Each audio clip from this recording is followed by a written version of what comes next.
evil thing will.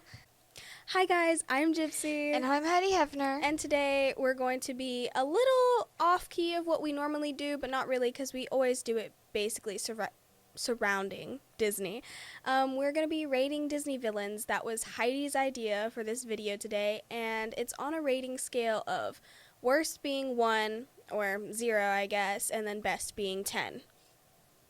So who's our first villain that we're doing? Our first villain of today is Gaston from Beauty and the Beast. Ah. So what do you think about him? I mean, he's not really even a villain. He's just kind of like a stuck-up, like... egotistical man. Yeah, true. From what I've seen from it, Gaston was basically just a hunter who just saw a woman as a plaything. And plus, I don't understand his obsession with Belle. I really don't. I don't know, not to be like a hater or anything, but there were like much prettier. There were 3 blonde women that completely gawked You dissing over... dark hair, Heidi? No. Yeah, you are. You saying blonde women are the only attractive ones?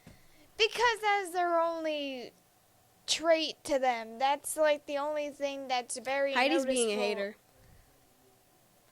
Okay, then list their names. You can't, can you? Ha! But anyways, Gaston, I put him at like a 4 or 5 because even though he's like an average human, he's still kind of bad in a way, especially in the live action one. I'll give him a 5. Only because he dies, and I feel bad. So, he gets 5. I just question what it was like on the way down. The things that went through his head. Our next villain is Madame Mim. Ah, Madame Mim. I realized you didn't know very much about her. Madame Mim was a villain from the Sword in the Stone movie. And the best I can explain about her is that she's a witch that can shapeshift into whatever she wants to. And from this, she sort of goes back on her own word sometimes. Like she'll say, oh, I'm not going to do this. Or I'm not going to do that. And then all of a sudden do it right behind someone's back's turn. So she can shapeshift into anything she wants? Yes. Both, from what I've seen, the wizards from that movie could turn from illnesses, aka germs, to even mythical creatures. Like a unicorn? Yes, and for Madame Mim, her last shape-shifting form I remember was her turning into a dragon, even though she specifically told in that witch's duel, well, she said in that witch's duel that no mythical animals should be allowed in the wizard's duel. Okay, even though I don't really know her character, I'm going to give her a 4, because she can shapeshift, and that's cool. Yeah, I give her a 6 because her songs are pretty catchy, and plus also, in the wizard's duel, it just made me laugh. It was funny.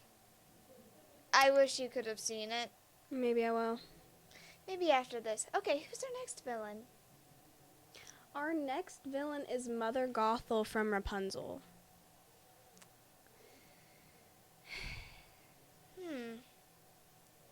For her, I give her like a 7 or an 8. She's pretty good. Because you can understand her in a sort of way. Cut me off again, Heidi. Cut me off again. Yeah, that's what I thought. Thank you. Go on. I was going to say I like her as a character because I just feel like it's a very like realistic scenario. Obviously not her having like magical hair, but like her kidnapping her, keeping her locked away because she doesn't want anyone to like steal her beauty? Well, steal the only thing that makes her youthful. Yeah.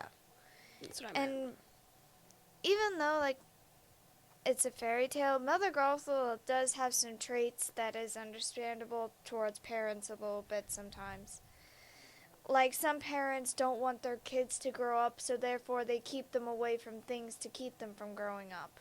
Yeah, I mean, I guess it could kind of be, what would it be, a metaphor?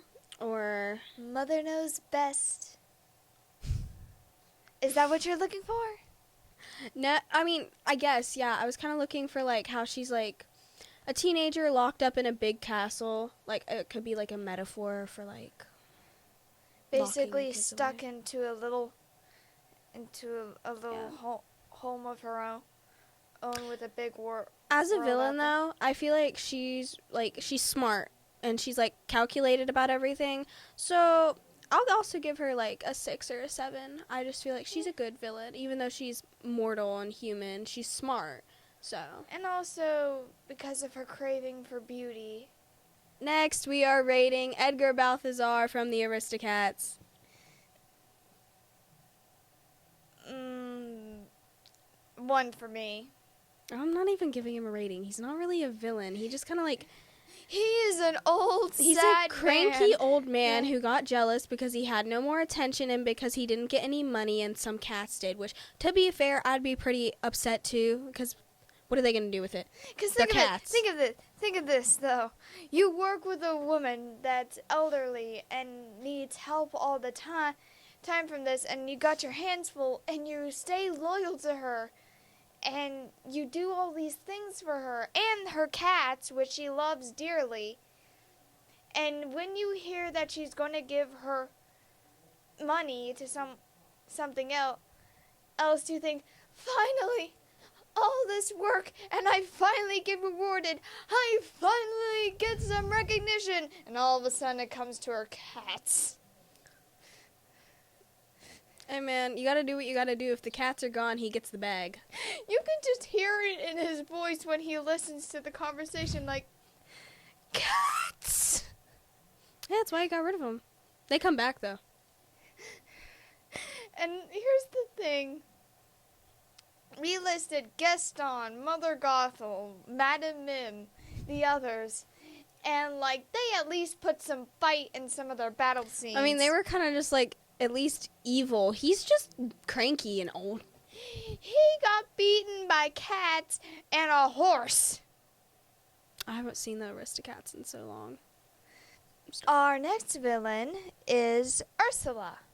Ooh, Ursula. Okay, so I think Ursula is like, she's a really good, like, She is one of the most iconic villains besides Maleficent. she has good songs. She has like, she's actually powerful. And Like she's a witch underwater. I see her more of a businesswoman in a way. Yeah, that's kind of what she is. She like bargains, but she's like a, what is it? A con artist. Well, I wouldn't say con artist because she did tell Ariel the.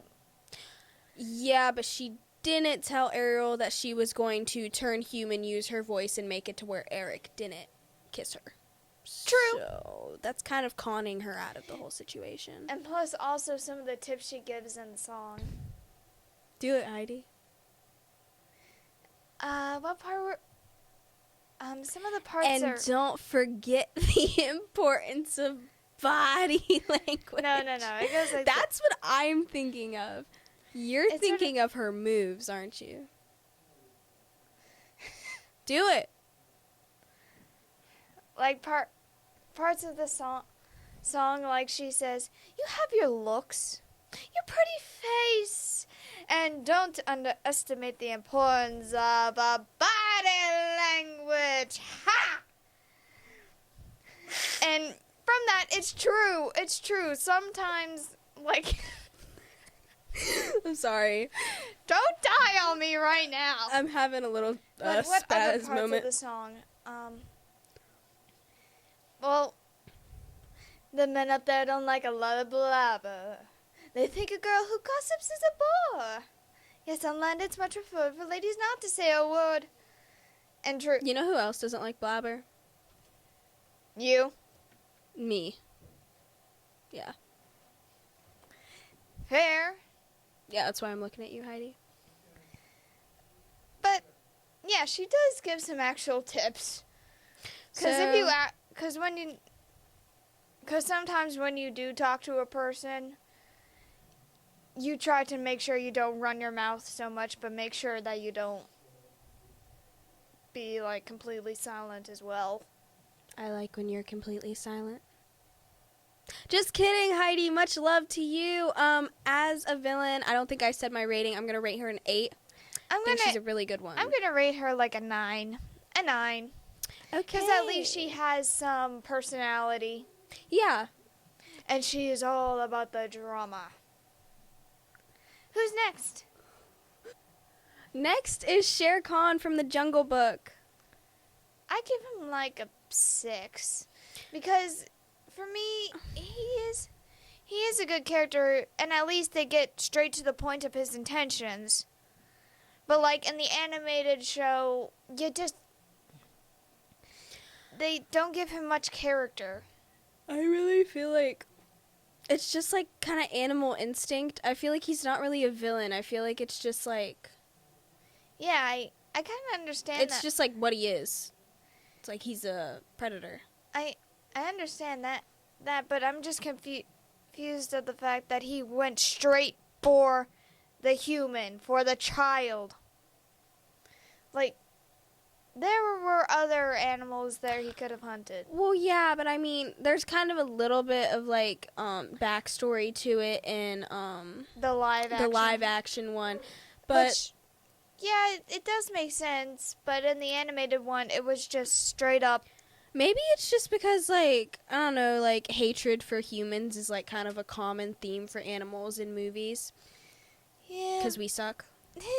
True. Yeah. Who's next?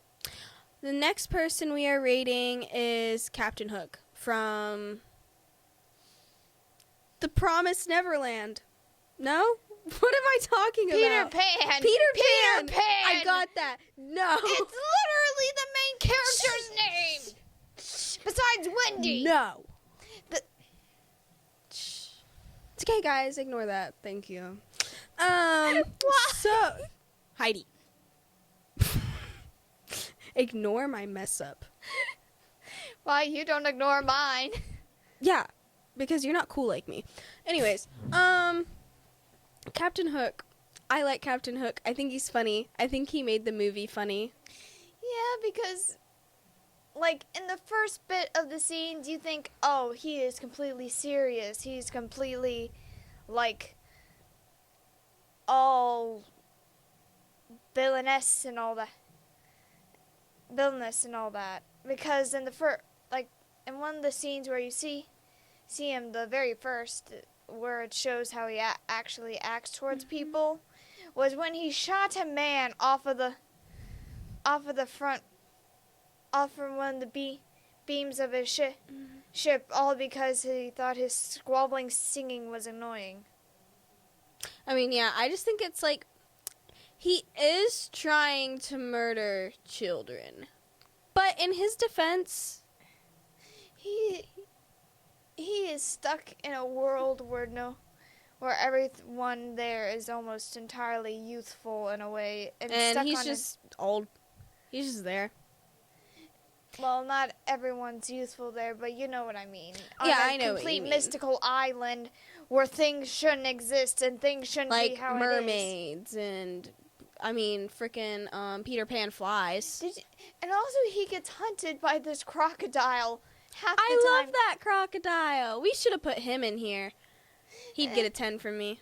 Well, for one of the spots, since you mentioned about it, I don't know why, but when like in the ending scenes where he is like, I'll get you for this pan, if it's the last thing I'd do. That scene right there, you could feel his sadness. Yeah, poor guy. And like in the ending part where he gets chased by the croc and ends up getting launched out into the sea, why does he remind me of a skipping stone? And like that bit where he goes through the water and just... Maybe that's what it was supposed to be. Like he's a skipping stone.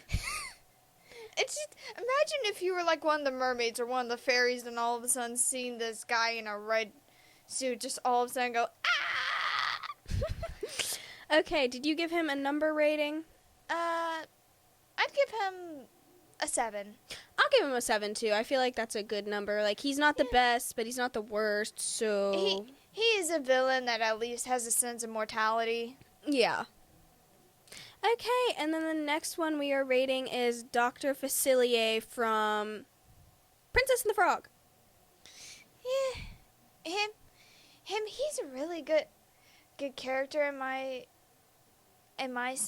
sense, because you don't really see much characters that go into actual like you've seen seen villains with witchcraft powers or natural born I mean, powers. in a way, like he's like a shaman, like a voodoo man. Yeah, well, that's because he is. Well, I know, but I mean, like, it is kind of witchcraft in a sense, but it's not the exact same thing. It's not cauldrons. It's not pointy hats. It's not like flowy capes. No, I actually love the whole, like, business attire that he has on, how he has a little shop. I think... And, like, in the fact of when he shows the cards and, like, the shadow. His shadow, which I see the shadow being more of, like, a sidekick to him than his... I know. I love that. Just like it has the same thing in Peter Pan. How the shadow is, like, its own person. Yeah, but... on that version, it's a little bit more creepier and more creative in a way. Because with Pan's shadow, it stays the same. But with Dr. Facilier's, it's more flowy. Like, you see it like a person.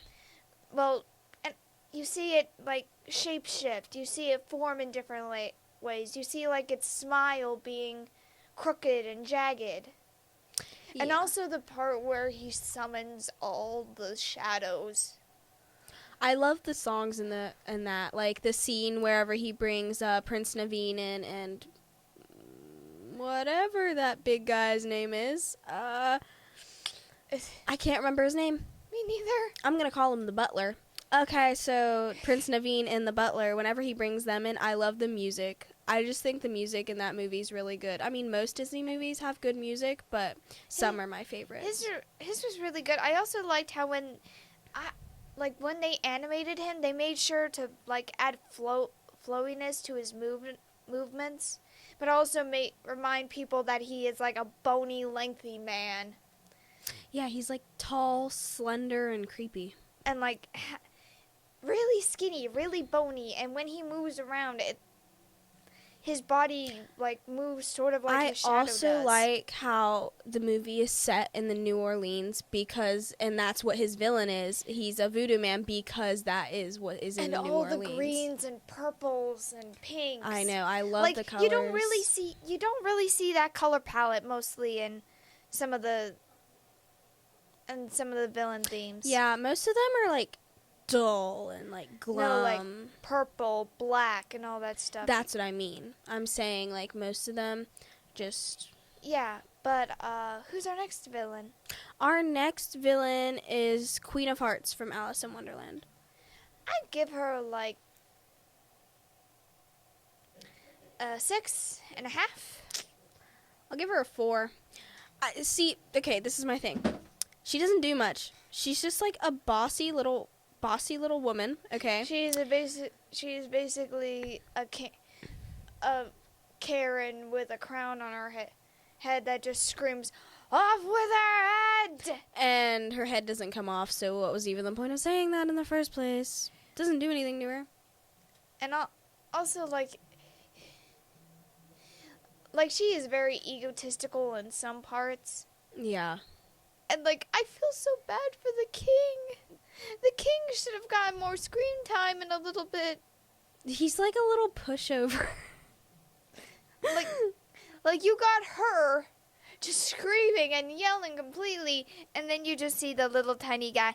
No, he's just there. He's just putting up with it. I don't know why he's with her, but whatever.